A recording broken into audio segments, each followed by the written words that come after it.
नमस्कार मेरे प्रिय साथी मित्रों, आज साथियों 15 जुलाई है। आज कुछ इंपॉर्टेंट अपडेट देखेंगे जो प्रतियोगी छात्र छात्राओं से साथियों जुड़ी होगी। पहला साथियों अपडेट है यूपी SSSC में अब 1 टाइम रजिस्ट्रेशन आपको करना होगा, यानी OTR साथियों अनिवार्य हुआ है। मेरे प्रिय साथियों, अधीनस्थ ने अभ्यर्थियों की सुविधा के लिए 1 टाइम रजिस्ट्रेशन यानी OTR व्यवस्था लागू कर दी है।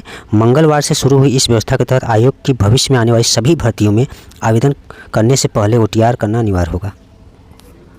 एक बार पंजीकरण पूरा होने के बाद अभ्यर्थी को हर नई भर्ती के समय अपनी व्यक्तिगत जानकारी बार बार भरने की जरूरत नहीं होगी और आयोग ने यहाँ स्पष्ट किया है कि यह सुविधा पूरी तरह निःशुल्क है और आयोग के अनुसार नए अभ्यर्थी सीधे OTR करा सकते हैं, वही जिन्होंने प्रारंभिक परीक्षा यानी पेट 2025 के लिए आवेदन किया है और उन्हें उसी पंजीकरण संख्या के आधार पर OTR करना होगा। ऐसे अभ्यर्थी जो साथियों नया OTR नहीं बना सकेंगे, ऐसे अभ्यर्थी जो है नया OTR नहीं बना सकेंगे, OTR के लिए वैध मोबाइल नंबर और ईमेल ID अनिवार्य होगी। ईमेल का सत्यापन भी OTR प्रक्रिया पूरी होने के बाद डैशबोर्ड के जरिए भी किया जा सकेगा। पंजीकरण के दौरान अभ्यर्थियों को अपना ब्यौरा दर्ज करना होगा। हस्ताक्षर हिंदी अंग्रेजी में किए जा सकते हैं, लेकिन हस्ताक्षर के नीचे अभ्यर्थियों को अपना नाम हस्तलिखित में यानी हिंदी में लिखना होगा। अंग्रेजी के जो बड़े अक्षरों जैसे कैपिटल लेटर्स में किए गए हस्ताक्षर मान्य नहीं होंगे। आपको एक टाइटल बनाकर ही हस्ताक्षर करना होगा। आयोग ने चेतावनी दी है कि OTR में दर्ज सभी जानकारी अभिलेख के अनुरूप और पूरी तरह सही होनी चाहिए। अगर गलत या भ्रामक जानकारी मिलने पर अभ्यर्थन निरस्त किया जा सकता है। OTR संख्या जारी होने के बाद किसी भी विवरण में संशोधन की अनुमति नहीं होगी। OTR जारी होने के बाद आपको साथियों किसी भी विवरण में संशोधन की अनुमति नहीं होगी। ऐसा नहीं होना चाहिए था साथियों, संशोधन का इन्हें मौका देना चाहिए। जैसे यूपी PCS की बात करें तो उत्तर प्रदेश लोक सेवा आयोग में संशोधन की जो है बात, इसमें आप संशोधन कर सकते हैं, लेकिन ऐसा इसमें नहीं। इसमें ये कह रहे हैं कि आप संशोधन की अनुमति नहीं होगी और प्रत्येक अभ्यर्थी केवल एक ही OTR संख्या बना सकेंगे। एक से अधिक OTR मिलने पर अभ्यर्थन रद्द किया जा सकता है। यह प्यारे साथियों अधीनस्थ से संबंधित अपडेट, जिसमें आप सबको OTR फॉर्म भरने से पहले साथियों OTR करना अनिवार्य होगा, उसी से संबंधित अपडेट रहा। नेक्स्ट अपडेट है प्यारे साथियों, नेक्स्ट अपडेट है TGT में अंग्रेजी विषय के सवालों पर हाई कोर्ट ने माध्यमिक शिक्षा सेवा चयन बोर्ड से मांगा है जवाब।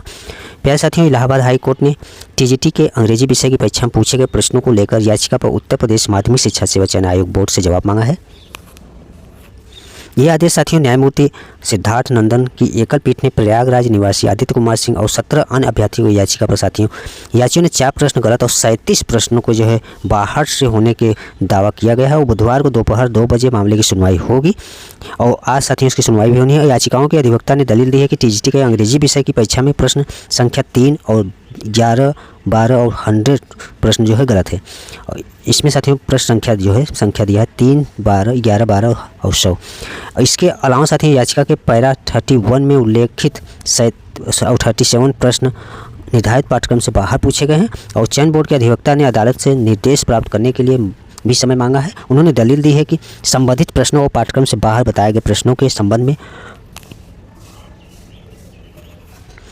प्यारे साथियों जो प्रश्नों के संबंध में समझ प्राधिकारी से जानकारी लेकर न्यायालय के समझ से जवाब प्रस्तुत किया जाएगा। यहाँ जो साथियों कोर्ट ने प्रश्नों के संबंध में निर्देश प्राप्त कर जवाब दाखिल करने के लिए भी समय दिया है। यहाँ पे साथियों उत्तर प्रदेश शिक्षा सेवा चयन आयोग द्वारा आयोजित 2022 का जो TGT परीक्षा था उसमें साथियों इंग्लिश विषय के साथियों बहुत सारे ऐसे प्रश्न थे जो साथियों 27 गलत उत्तर की बात की जाए जो पाठ्यक्रम से बाहर थे, जो सिलेबस के अकॉर्डिंग बिल्कुल नहीं थे, बाहर से क्वेश्चन पूछे गए थे।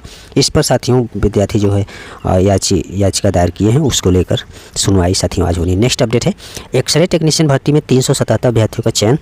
यूपी SSSC ने मंगलवार को एक्सरे टेक्नीशियन के 300 साथियों 82 पदों भर्ती का अंतिम परिणाम साथियों जारी कर दिया है।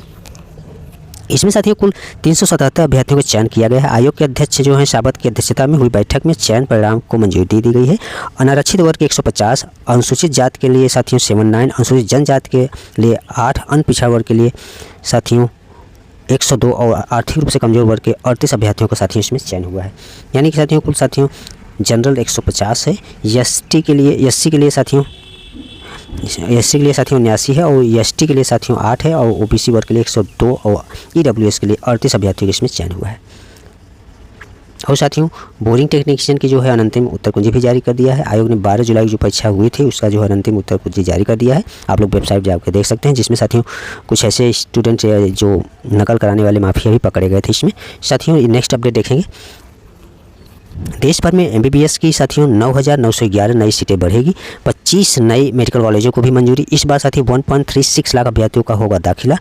प्यारे साथियों, मेडिकल में दाखिले के लिए राष्ट्रीय पात्रता परीक्षा नीट 2026 में शामिल होने वाले अभ्यर्थियों के लिए खुशखबरी है। राष्ट्रीय चिकित्सा आयोग यानी एनएमसी ने शैक्षणिक सत्र 2026-27 के लिए एमबीबीएस सीटों के नए आंकड़े जारी किए हैं और साथियों इसके तहत देश भर में 9,911 नई जो है साथियों एमबीबीएस सीटों को मंजूरी दी गई है। इसके बाद देश में एमबीबीएस की कुल सीटों की संख्या बढ़कर साथियों 1,36,939 हो गई है। सबसे बड़ी बात यह है कि इस बार नई सीटों के साथ 25 नए मेडिकल कॉलेजों को भी मंजूरी दी गई है, जिससे आने वाले वर्षों में डॉक्टरों को उपलब्धता भी साथियों बढ़ने की उम्मीद है। प्यारे साथियों, एनएमसी के अनुसार इस बार साथियों बढ़ाई गई सीटों में साथियों 2,111 सीटें सरकारी मेडिकल कॉलेजों और साथियों 7,800 सीटें निजी मेडिकल कॉलेजों में जोड़ी गई है। कुल मिलाकर साथियों देश भर में 823 मेडिकल कॉलेजों में कुल एमबीबीएस की पढ़ाई होगी। इनमें साथियों 441 सरकारी और 382 निजी मेडिकल कॉलेज शामिल हैं। नई सीटों में 2400 सीटें पूरी तरह मेडिकल कॉलेजों की है। इनमें से 7 नए सरकारी कॉलेजों में 400 और 8 साथियों इसमें 18 नए निजी कॉलेजों में 2000 सीटें शामिल है। बाकी सीटें पहले से मौजूद कॉलेजों में प्रवेश क्षमता बढ़ाकर जोड़ी गई। इस फैसले से नीट यूजी अभ्यर्थियों को सबसे अधिक राहत मिलने की उम्मीद है। प्यारे साथियों, ये रहा नीट यूजी से संबंधित अपडेट। नेक्स्ट अपडेट देखेंगे साथियों, प्रदेश भर में साथियों 16,000 से अधिक एकल शिक्षक या बंद हुए विद्यालय।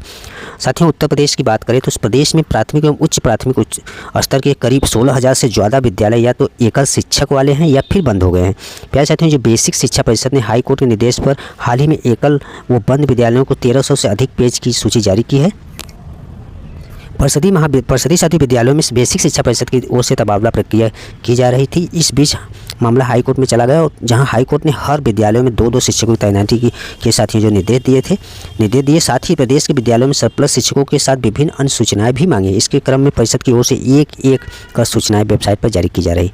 प्यारे साथियों, इसके तहत प्राथमिक एवं उच्च प्राथमिक विद्यालयों में लगभग 30,000 शिक्षक सरप्लस घोषित किए गए हैं। वही एकल व बंद विद्यालयों की संख्या प्राथमिक स्तर पर 10 व उच्च प्राथमिक स्तर पर साथियों लगभग 6 और कुल साथियों 16,000 है। इसके साथ ही परिषद ने गैर सरप्लस शिक्षक वाले विद्यालयों की सूची प्राथमिक विद्यालयों में RTE PTR के अनुसार कितने शिक्षकों की कमी है और उच्च प्राथमिक विद्यालयों में RTE यानी PTR के अनुसार कितने शिक्षकों की कमी है, इसकी भी सूची जारी की गई है जारी की है। इसमें साथियों बेसिक शिक्षा परिषद ने वेबसाइट पर जारी की सूची जिसमें RTE और PTR के अनुसार शिक्षकों की कमी का भी ब्यौरा दिया है। ये रहा प्यारे साथियों शिक्षक भर्ती से संबंधित अपडेट। नेक्स्ट अपडेट है साथियों नीट यूजी रिजल्ट इसी हफ्ते अंतिम दौर में साथियों है। मेडिकल का जो एंट्रेंस एग्जाम हुआ था उसका साथियों आप लोगों को इसी मंथ में आप लोगों को देखने को मिलेगा। नेक्स्ट अपडेट है साथियों जो शिक्षक भर्ती से ही जुड़ी अपडेट है, जिसमें 81,821 साथियों इसमें सीट खाली हैं, जिसमें साथियों 32,000 से अधिक सीट भर्ती की तैयारी है। और प्यारे साथियों प्रदेश के बेसिक और माध्यमिक विद्यालयों में शिक्षकों के 81,821 पद खाली है।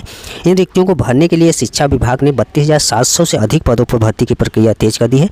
बेसिक शिक्षा विभाग नगर क्षेत्र के परिषदीय विद्यालयों में 11,508 सहायक अध्यापक पदों का अधियाचन उत्तर प्रदेश शिक्षा सेवा चयन आयोग को भेजा जा चुका है।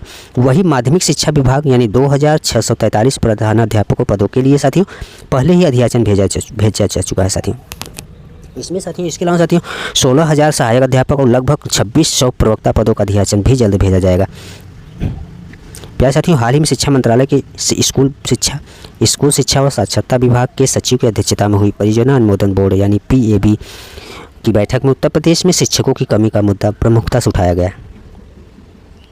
इसमें साथियों और जो PAB रिपोर्ट के अनुसार प्रदेश में प्राथमिक स्तर पर स्वीकृति साथियों 2,50,488 पदों में से साथियों 77,400 पद रिक्त हैं। वही माध्यमिक स्तर पर स्वीकृति 11,083 पदों में से 4,421 पद खाली है। इस तरह दोनों स्तरों पर कुल साथियों 81,000 से अधिक पद रिक्त है। रिपोर्ट में रिक्त पदों पर चिंता जाहिर की है। चिंता जताते हुए साथियों इन्होंने कहा कि राज्य सरकार को जल्द से जल्द भर्ती प्रक्रिया पूरी करने और विद्यालयों में पर्याप्त संख्या में शिक्षक उपलब्ध कराने की भी सलाह दी गई है।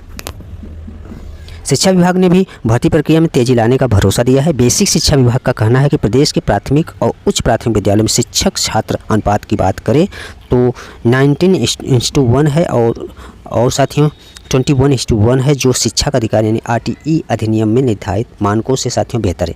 इसके बावजूद रिक्त पदों को भरना आवश्यक है ताकि भविष्य में शिक्षा व्यवस्था और मजबूत हो सके। मुख्यमंत्री पहले ही नगर क्षेत्र के परिषदीय विद्यालयों में 11,508 सहायक अध्यापक पदों पर भर्ती की घोषणा कर चुके हैं। इसके अध्याचन आयोग को भेजा जा चुका है। हाल ही में शिक्षक पात्रता परीक्षा यानी टेट संपन्न हुई है। इसके परिणाम घोषित होने के बाद भर्ती प्रक्रिया आगे बढ़ेगी। माध्यमिक शिक्षा विभाग भी प्रधानाध्यापक, सहायक अध्यापक और प्रवक्ता पदों पर भर्ती के लिए जल्द अध्याचन भेजकर नियुक्ति प्रक्रिया पूरी करने की तैयारी में है। इससे हजारों अभ्यर्थियों को रोजगार का अवसर मिलने की भी उम्मीद है। प्यारे साथियों, आप लोगों को वैकेंसियाँ देखने की ज़रूर मिलेगी और साथ ही इसमें पद तो अधिक खाली है, लेकिन अभी बात चल रही है जो 32,700 से अधिक पदों पर भर्ती की तैयारी चल रही है। नेक्स्ट अपडेट देखेंगे साथियों, आप लोगों को यूपी टेट एग्जाम के बाद यूपी टेट रिजल्ट के बाद ही आप लोगों को वैकेंसी देखने को मिलेगी। नेक्स्ट अपडेट देखेंगे, ये साथियों दरोगा भर्ती से यूपीएसआई से संबंधित, जिसका साथियों कल फाइनल साथियों कट ऑफ जारी किया गया है और इसमें साथियों फाइनल जो है रिजल्ट घोषित किया गया है। इसमें 1143 ओबीसी और 890 एससी वर्ग में चयनित हुए हैं। एसआई के पद पर अनारक्षित वर्ग यानी जनरल के लिए 1705, आर्थिक रूप से यानी ईडब्ल्यूएस के लिए 422, ओबीसी के लिए 1143 और एससी के लिए 890, एसटी के लिए साथियों कुल 82 अभ्यर्थी सफल हुए हैं। ऐसे ही प्लाटून कमांडर यानी पीएससी के लिए 135 पदों में से जनरल के साथियों इसमें 56 हैं, ओबीसी साथियों ईडब्ल्यूएस के लिए साथियों 13 और ओबीसी के लिए साथियों इसमें 36 लोग साथियों 36 और एससी और एसटी के लिए साथियों 28 और 2 साथियों चयन हुए। प्लाटून कमांडर उप निरीक्षक विशेष सुरक्षा बल के कुल 60 पदों में से अनारक्षित वर्ग के 25, ईडब्ल्यूएस के 6, ओबीसी के 16, एससी के 12, एसटी के 1 अभ्यर्थी चुना गया। महिला बटालियन की बात करें तो महिला बटालियन में 106 पदों में से 47 जो है जनरल हैं, ईडब्ल्यूएस के 10 हैं, ओबीसी के 27, एससी के 21 और एसटी की 1 महिला अभ्यर्थी इसमें सफल हुई है। इसमें साथियों बात करें तो कुल साथियों टोटल साथियों 954 महिला अभ्यर्थी का भी चयन हुआ है। पुलिस भर्ती एवं प्रोन्नति बोर्ड के डीजी एसबी सिडरकर के अनुसार कुल साथियों 4,543 अभ्यर्थियों का चयन हुआ है। इनमें सामान्य वर्ग के 1200 अभ्यर्थी और ईडब्ल्यूएस के कैंडिडेट 811 अभ्यर्थी शामिल हुए हैं और इसी तरह साथियों ओबीसी के 1222 और के पदों की तुलना में साथियों 2240 अभ्यर्थी और अनुसूचित जाति के लिए साथियों 951 है और एसटी के लिए साथियों 1011 अभ्यर्थी इसमें साथियों पदों की तुलना में 951 पदों की तुलना में साथियों 1017 अभ्यर्थी इसमें साथियों एससी में साथियों चयनित हुए हैं और एसटी की बात करें 86 पदों की तुलना में साथियों 86 अभ्यर्थी इसमें सफल हुए सभी और कुल साथियों 954 महिला अभ्यर्थी का भी चयन हुआ। अभ्यर्थी अपना सूची साथियों वेबसाइट पर देख सकते हैं, इसमें अपलोड किया गया है, आप लोग देख पाएंगे। लेकिन साथियों इसमें कटाव की बात करें तो कटाव बहुत अधिक जा रहा है, जिससे विद्यार्थी काफ़ी चिंतित है, परेशान है। इस तरह से साथियों इतना कटाव जाना एक तरह से साथियों जो साथियों जिसका 1-2 नंबर से या कम मार्क्स से रह जाता है वो कितना तकलीफ होता है। कटाव बहुत अधिक जा रहा है साथियों, इसलिए आप लोग अच्छे से मेहनत करिए। नेक्स्ट अपडेट देखेंगे, टीजीटी और पीजीटी का अध्याचन की आपत्तियों के निस्तारण में जुटा निदेशालय। प्रदेश के सहायता प्राप्त यानी एडेड माध्यमिक विद्यालयों में टीजीटी पीजीटी के लगभग 22 साथियों इसमें लगभग 20,000 पदों के अध्याचन को लेकर निदेशक माध्यमिक शिक्षा ने तो जो साथियों इसमें ऑब्जेक्शन लगाई है, उसके सुधार में मंगलवार निदेशालय के जो अधिकारी जुटे रहे हैं और शैक्षिक आरक्षण स्पष्ट करने के बाद पत्रावली निदेशक को भेजी जाएगी। उनकी संस्तुति के बाद ही निदेशालय राष्ट्रीय सूचना विज्ञान केंद्र की ओर से तैयार शिक्षा सेवा चयन आयोग की ई अध्याचन पोर्टल पर इसे अपलोड किया जाएगा। प्यारे साथियों, माध्यमिक शिक्षा निदेशालय ने पिछले सप्ताह यानी 4512 विद्यालयों में से प्रधानाध्यापकों और प्रधानाचार्यों के 2643 रिक्त पदों का अध्याचन अपलोड किया था। इसके बाद टीजीटी पीजीटी सहित अन्य साथियों 20,000 पदों का अध्याचन अपलोड करने की तैयारी की थी।